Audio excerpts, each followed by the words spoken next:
दोस्तों आज हम लोग जो है पढ़ेंगे मनुष्य को क्या कहा जाता है। तो वैज्ञानिक नाम क्या है? तो होम्योपैथिया है। मनुष्य का वैज्ञानिक नाम क्या है?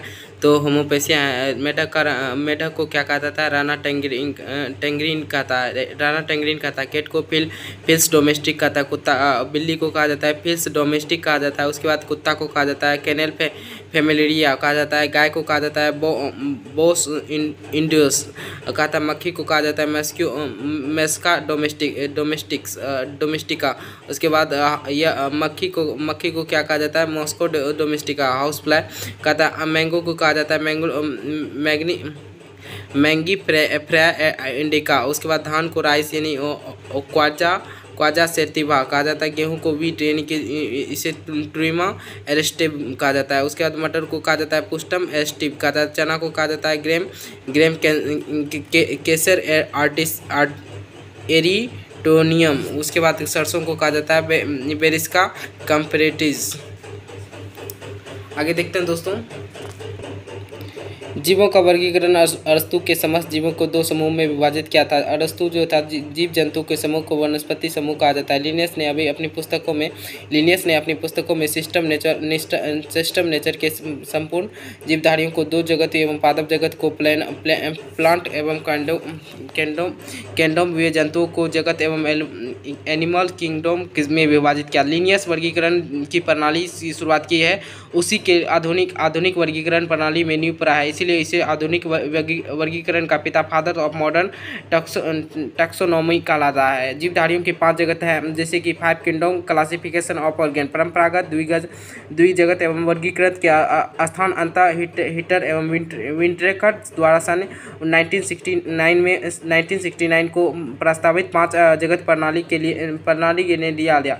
इसके अनुसार समस्त जीवों को निम्नलिखित 5 जगत में वर्गीकृत किया गया है। मनोरा, प्रोटिस्ट, पादप, कवक एवं जंतु। जैसे कि मनोरा जो आता है मोनेरा पोरिस्ट।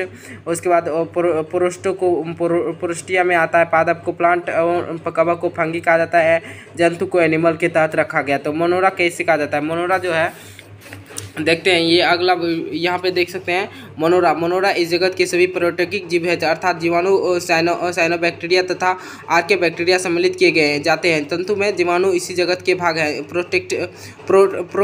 प्रोटेस्टा इस जगत के विविध प्रकार के कोशिका एक प्रकार के एक्वाटिक एक्वेरिया सम्मिलित किए गए हैं।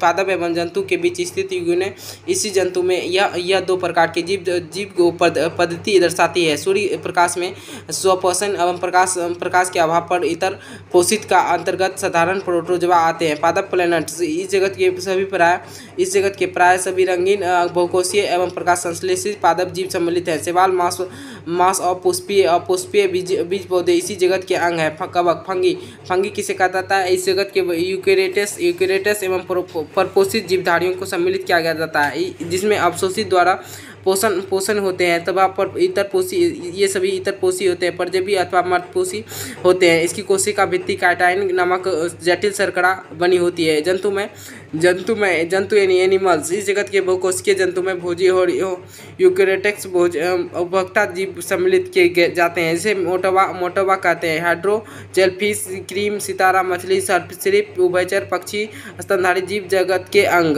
उसके बाद वर्गीकृत के आधार पर जाति के स्पेस यानी कुछ जैसे कि मनुष्य को होमोसेपियन पढ़ा जाता है। चलिए कुछ भी आगे देखते हैं दोस्तों। कुछ जीव विज्ञान की कुछ शाखाएं। एपीकल्चर क्या कहा जाता है? एपीकल्चर को कहा जाता है मधुमक्खियों का पालन कहा जाता है। सेरिकल्चर को रेशम कीट पालन का अध्ययन कहलाता है। पिसिकल्चर जो है मत्स्य पालन का अध्ययन कहलाता है। उसके बाद माइकोलॉजी कवक का अध्ययन कहलाता है। फाइकोलॉजी जो है शैवाल का अध्ययन कहलाता है। एंथ्रोलॉजी जो है पुष्पों का अध्ययन किया जाता है। एंथ्रोलॉजी किसका अध्ययन किया जाता है? पुष्पों का अध्ययन किया जाता है। मायोलॉजी फलों का अध्ययन किया जाता है। उसके बाद आगे देखते हैं ऑर्थोनोलॉजी पक्षियों का अध्ययन किया जाता है। इथोलॉजी जो मछलियों का अध्ययन किया जाता है। एंटोमोलॉजी जो कीटों का अध्ययन किया जाता है। डेंट्रोलॉजी जो है वृक्षों एवं झाड़ियों का अध्ययन किया जाता है। डेंट्रोलॉजी में वृक्षों एवं झाड़ियों का अध्ययन किया जाता है। उसके बाद देखते हैं सोरोलॉजी छिपकलियों का अध्ययन किया जाता है। अपोलॉजी में सर्पों का अध्ययन किया जाता है। सिल्वर कल्चर में कनिष्ठ पेड़ों का वर्धन किया जाता है। हॉर्टिकल्चर में उद्यान एवं विज्ञान के बारे में किया जाता है अध्ययन। उसके बाद एग्रीकल्चर में फलों को खेती के लिए किया जाता है। थैंक यू दोस्तों, मिलते हैं अगले वीडियो में। जय हिंद जय भारत।